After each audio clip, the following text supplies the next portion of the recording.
I want to give a message to all the victims out there. Like if there was a child of God that hurt you and disrespected you, I'm not just talking to Jew, but right here I'm specifically talking to Jew. If you could be a Jew, listen to this, or a non-Jew. But if there was a Jew in this world that treated you disrespectfully, looked down at you, was rude to you, I'm here to let you know that Hashem saw your pain and Hashem will avenge it. Don't ever think that he won't, yo. The God of justice means even when he has to strike, when he doesn't want to strike, he has to strike. Because the action created a reaction, and the reaction was the punishment to the sin you committed for 50 years. And it could be, sometimes with the nation of Israel, for centuries, 800 years after Moshe Rabbeinu came and read to them verses in Deuteronomy, curses that will befall them if they don't listen to God. Jeremiah had to repeat it. You know what that was? You'll eat your children. I think I'm playing with you, bro. Hashem, I want to just take a pause right now and thank you for making my trip to the dentist successful. The x-rays was clean. Even though I still speak Lashon Hara, that's the mercy of God. It's not like I speak Lashon Hara gossip on purpose to disrespect. Never. But the other day I was talking about an old friend that did something dirty, and I was talking to my other friend, and we just kind of spoke about it. Yo, that's gossiping, bro. That's bad. But you know why Hashem helps me with my teeth? I'll tell you why. Because I'm aware of it, and I'm working on it. And really what it is with gossip, I'm going to tell you why. If it's to warn somebody, because the person is a bad person, they might rob them, or God forbid do something bad to them, you can warn them. But to just speak, you know what it is what I always tell myself when I'm done saying something like that. Like I spoke about this kid, I said to him, what did I gain? I gained nothing. And then when you feel comfortable to talk like that, you might make fun of him. You and your friend might laugh at him. It's not a good look, bro. It's not a good look. I'm very aware of that, so I try hard not to do that. And you know what's interesting? Because people will say, oh, no, it's the tongue. It's not the teeth. No, it's the mouth. You understand? That's one piece that will get punished. You understand? You don't want to get punished in the mouth, bro. Trust me. There was a dude I played basketball with, bro. He's a bully. There was another kid I played basketball with. Some crazy Israeli kid. Just kind of wild. Nice kid, but like big, strong kid, but a little bit wild playing ball. And he went for a rebound. And with the bottom palm of his hand, you know where it's not, you know, like if you hit somebody up, oh, that part is real strong. Just at the bottom of the hand where that bone is, and he hit him up like that and took all his front teeth and shoved them in, and he had to run to the hospital. Yo, they wired his jaw shut for like a month and a half. What kind of a punishment that is, bro? He was a big bully. He got it, yo. That was nothing, because after that happened, he was still a bully. So who God only knows what kind of other punishments this kid would have gotten, or got. Who even knows where? I don't even know where this dude is, bro. Bully. Real bully. What can you do, bro? It's funny. Sometimes the bully, people are afraid to fight him, you know, because they don't want to get hurt or get into it. So, like, you know, who wants to get into a fight with a bully? You know, it's all day you're going to fight with this dude. So they don't say anything. And then you look and think like this bully got away with it. Never. That's what you guys will never understand. He'll never get away with it, bro. And you're going to tell me, oh, what about this kid from our old neighborhood? That for 30 years he disrespected this and nothing happened to him. Stick around, bro. Stick around. What do you think, bro? You think God forgot? He didn't. You think God doesn't know? He does. You think God's not aware? He is. Stop it.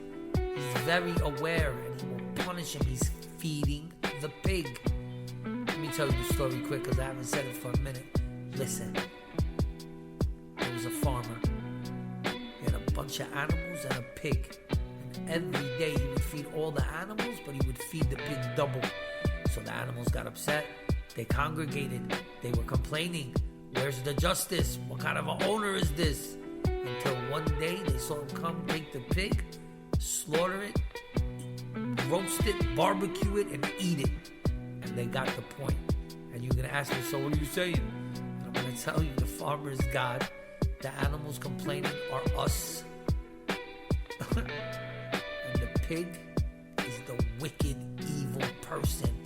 God is feeding the pig to pay him in this world, to get rid of him in the next. And if you think it's not true, check it. Check with your eyes. Everybody will always admit that karma will always get you, bro. Will always get you. You know why? Because it's sent by God. Who do you think is the God of karma? He's the God of everything else. It's God, Hashem, the name.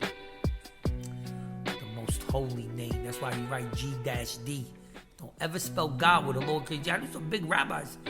Big ones. I'm telling you that tons of knowledge in Torah. And I would text one of them and he would write me God with a lowercase g. And I told him, yo, uppercase G, B. He was cool. I liked him, yo. He was cool. He said, yes, you're right. I like that. But nah, there's something should be already baked into the cake, yo, for real. Like some ladies, you call my phone.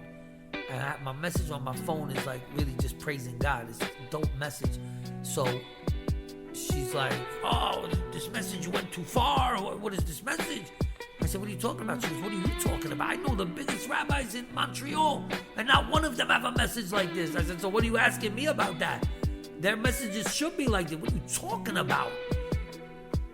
Come on, man. Let's be real, man. You gotta have Hashem on your mind every single second.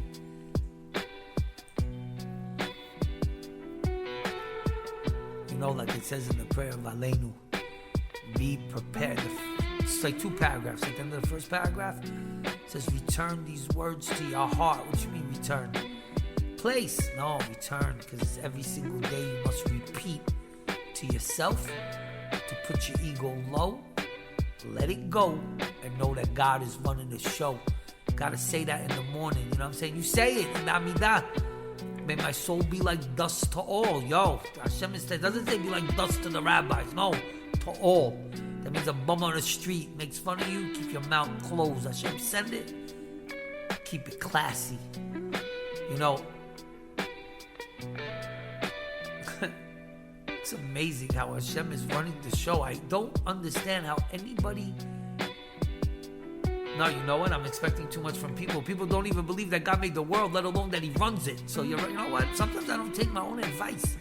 On my children's book, I wish I was a nerd, man. I promise you. Only with the help of God, this book could really go mega viral, bro. Mega viral. I mean, this book, they can make a book about it. Well, they did already because I did it. But they can make a movie about it. They can make an after-school special about it. They can bring it to the whole world to teach about bullying and about God and about life and about confidence and about nerds. I wish I was a nerd. Why you want to be a nerd? He a herb. He ain't get no girls. He ain't that cool. He ain't got no swag. He don't drip. Get out of here, bro. He the closest to God, homie. That's the most swag. What you talking about, bro? What are you talking about? Yeah, people really like... Man, they got to get to know you, Hashem. That's what it is, man. I can't even like, you know what I mean? Say it in a way that is like surprise, man. They just got to get to know you. I think that's what it is, HaKadosh Baruch Hu. I don't think they know you, bro. That's what it is. I think they seen so many of the rabbis off the derech. They seen the religion get, kind of cheapened. And the Satan fools them and they think you're not real. And they move on. They need somebody like me to wake them up and let you know you mega real. Mega real. What are you talking about? You're not waking up in the morning, even taking one step without the breath he gives you. Are you crazy? Be grateful. Be kind. Be nice. Be humble. How many times must I repeat that message to the world? As many times as it takes. You know what I mean? Absolutely. Keep repeating it. I may have the merit to shout it out to the world. Put your ego low, let it go, and let God run the show. Man, I cannot tell you how deep of a sentence that is, bro. That will bring you such peace and mental health. Let me say that again clear so everybody listen out there can really, really get the message. If you want mental health and peace in this crazy world, all you have to do is put your ego low, let it go, and let God run the show. You know, I put the mic out and everybody yells, and I'll be so dope.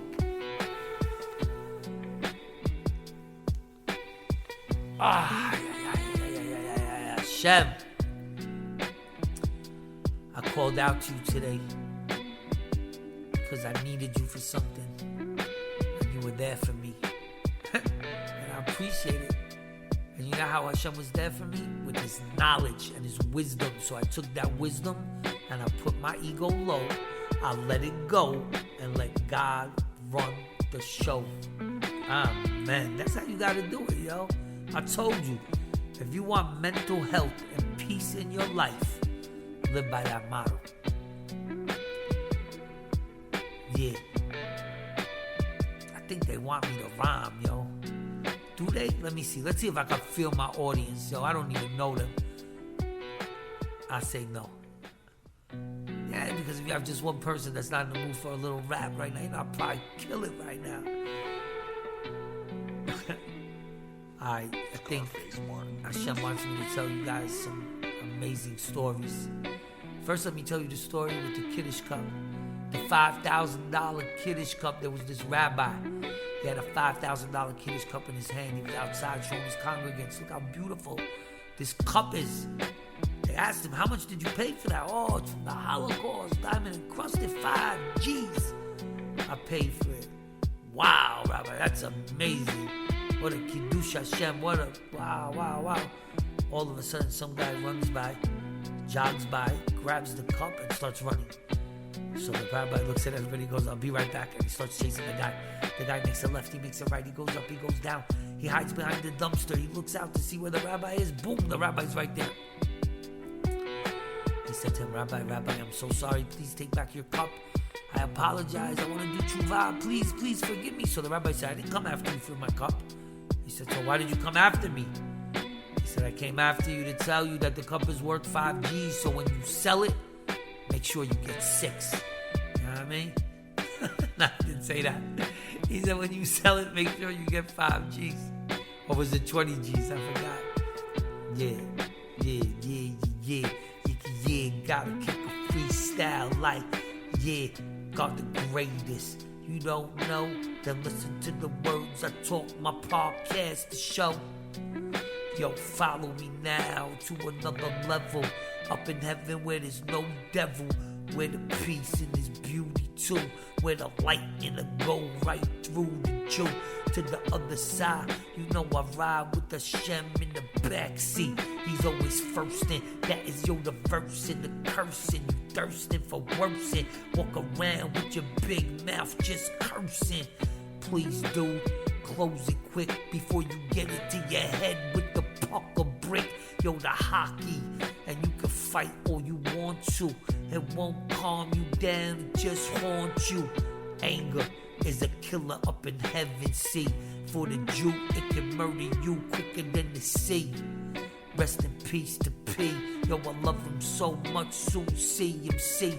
Yo, the world and together walking in your rhymes at times. Better do it for the times, for these holy signs. Yo, that's the ending. With the Shem time I love spending. I like that. Let me tell you another story. Shabbat Shalom Dave. That's what they want. That's what I'm going to give them. There was a kid named Dave. He went to yeshiva, changed his whole life. After about a year, he said to the rabbi, I want to go back home. The rabbi said to him, go back home. What are you, nuts? Your ex-girlfriend lives across the street. Your parents don't keep Shabbat. Are you normal? Another year, I'll let you go. He said, nah, bro, I got to go. Jumped in his car and left. Went back home to Philly. Long story, after a month, he's sitting in front of the TV. Friday night, Shabbat's in about an hour.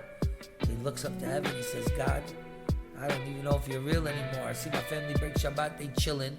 Me and my ex-girl are soulmates. What are you talking about, bro? I don't know, I don't think you're real. You know what? I'm about to break Shabbat, but before I do, I want to give you a chance to prove that you're real.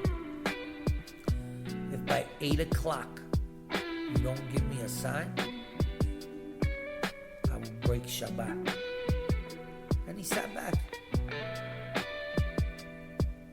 No sign. So he said, okay, I'll give you till 10 o'clock. If by 10 o'clock you don't give me a sign you're real, then you're not. And he sat back and chilled. 10 o'clock came, no sign. So he goes, okay, you know what? I like baseball. 3 strikes you're out. If by 12:15 you don't give me a sign, I break Shabbat. It's on you. God forbid he spoke like that, but he did. Sat down, 12:15 came, no sign. Now let me really break it down, how God runs the show. So this guy's name is Dave, right? It happens to be Friday night, and the David Letterman show happens to be on, because it's kind of back in the day. If you know who David Letterman is, you're going to like this story. If you know who Tom Hanks is, you're going to like it more. If you like Shabbat, you're going to like it even more. So David Letterman happened to be interviewing Tom Hanks, and Tom Hanks just got back from Israel. So David Letterman said to Tom Hanks, look at the camera and say something in Hebrew. So when this kid Dave put on the TV, Tom Hanks was looking at him. So you know what Tom Hanks said to him? Shabbat Shalom, Dave. Yo, he dropped the remote, ran out of the room, sat in a chair, and said, Hashem, when Shabbat is... He didn't shut the TV, he just left it. He said, Hashem, when Shabbat is over, I will get in my car, I will drive back upstate, and I will go back to Yeshiva, and I understand that you're real. That's the Shabbat Shalom Dave story. That's my mother's favorite story, and she doesn't keep Shabbat. You understand how crazy the world is? Get it through your head, homie. I'll let you know, man, because I see it. It's crazy. But Hashem, at the end, is running the show. I love it, and I hope you do too. I'll tell you just random stories coming to my head. There was a rabbi one time in between 2 train cars. So as he went, to go from one car to the other, he had a really expensive shoe, and it fell. So right away he took his other shoe and kicked it off the train, and they both fell. And he lost it. So one of his students came up to him and said, what did you do? At least you could have kept one of the shoes and kept it as a souvenir or sold it for the diamonds, whatever. He said, nah. What good am I going to do with one shoe? Better the other person find both and use it. That's dope. You understand? Now you're going to tell me, why would a rabbi have diamonds in his shoe? He didn't. It's just to let you know they were nice shoes. He got it as a gift. He had to accept it, whatever. We always give you an answer if you need one, but I like that you ask questions. You know why? Because it shows you care. It shows you're interested. Right? When you ask a million questions about something, you're very interested in it. There you go. I have a question, but it's a rhetorical question. And this is to teach you what that means. Is God the greatest? It's not, is God the greatest? It's God is the greatest. You understand? It's not even, you can't even pose it as a question. I told you. There's a book of rules. You know what the first rule in the book of rules is? That there's always an exception to the rule. But there's one exception to that rule. And that exception is God is the greatest. There's no exception to that. You cannot say, well, maybe this or maybe that or maybe... No. He is the penultimate. Nothing is above him. Nothing. Get it through your head. And I told you in my last talk, and I'm going to talk about it now, and I love it. Shabbat is the wife of God. You going to disrespect the wife of God? I want to see who has the guts to disrespect the wife of God. You don't, and we know it. But you do? Woo! Better stop doing it, bro. Keeping Shabbat is a big deal to HaKadosh Baruch Hu, man. I just told you that's his wife. You don't understand. You're ignoring his wife, bro. Don't do that. It's like Hashem said here, I did so much for you. He wouldn't even say that. He'd just say, here, can you do me a favor? Can you show my wife some respect and just watch her for the day? And you're like, nah, bro, I'd rather go to the beach. I'm busy. Bye-bye. That's everything Hashem does for you. That's what you do to Shabbat. His wife. Wow. If the Jews understood how important Shabbat was to Hashem, I promise you they would keep it. I'm telling you that as a Jew that keeps Shabbat, that did not used to keep Shabbat.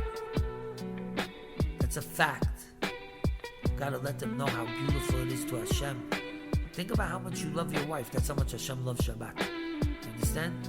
Today that doesn't work so good because 80% of the people are divorced. So somebody's probably listening to this. How much I hate my wife.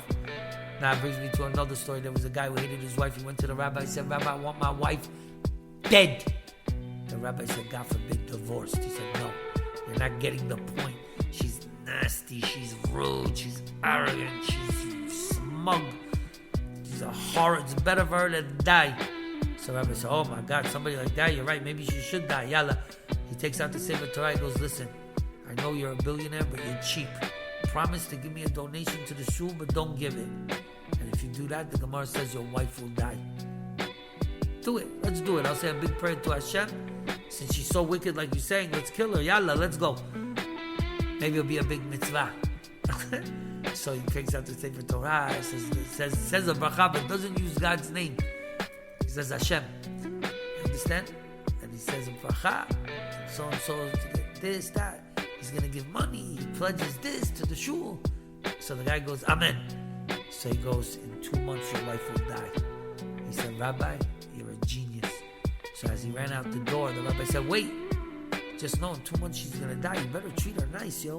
Because if you don't treat her nice, it's going to be a problem for you. She's going to be standing in front of God. She's going to be asking about you. And she's going to say he's the most horrible husband that ever lived. Destroy him. He said, Rabbi, you're a double genius. Right away, he went and bought her flowers and candy and clothes and perfume and jewelry and shoes. And what do you think happened? She was so touched by how nice he was treating her that she started to treat him better. And they fell back in love. So the day before she was about to die, he runs to the rabbi. Rabbi, no! Cannot cancel the vow, yo. It cannot be. The rabbi said, are you normal? It's already sealed in Shamayim. He said, Rabbi, you're a genius. You almost got me out of the first problem. Now you got me into another problem. Now if you're a real genius, get me out of both problems. He said, I didn't get you into the first problem. You did, but I'll take it. No problem. He said, this is how you're going to cancel the vow. You're going to donate the 5 mil. When you donate the 5 mil, Hashem will break the seal of the bond, and you and your wife could live. Amen. He said, take 10. And walked out the door with a smile. And that's a genius rabbi. I tell you another quick story. There was a kid, I think it was Rabbi Oizer was his name. This is a genius, maybe 9 years old. He lived in a very anti-Semitic town in Poland. There was one Kozak used to walk around smacking people. So one day he smacked this little kid. He took out like $10 from his pocket, gave it to him. So the guy goes, what's this? He goes, you didn't hear? Today is a holiday that if you smack a Jew, he must give you all his possessions. And all I own is $10. So here, take it. So this guy looked at him and goes, what? Are you serious? He goes, yeah. So this little kid knew that where is he going to go? To the richest Jew in town. But the richest Jew in town happened to be friends with the cops and the judges and the warden of the jail. And he goes to the door of this guy, banging on the door. The guy opens up the door. Boom! He gives him such a smack. He says, give me all your money. Everything you own. So the guy looks at him. He goes, who are you? Are you normal? He said, Sarah, call Frank. They called Frank. And that was the end of this dude. Right away, he went to jail. And they beat him down. You understand the genius of a little kid? He understands how to make justice by just using his wisdom. That's so deep and I like it, yo. We go deeper at Camp Kika. You know what I mean? Always understand and know that, yo. I love you, Hashem, so much.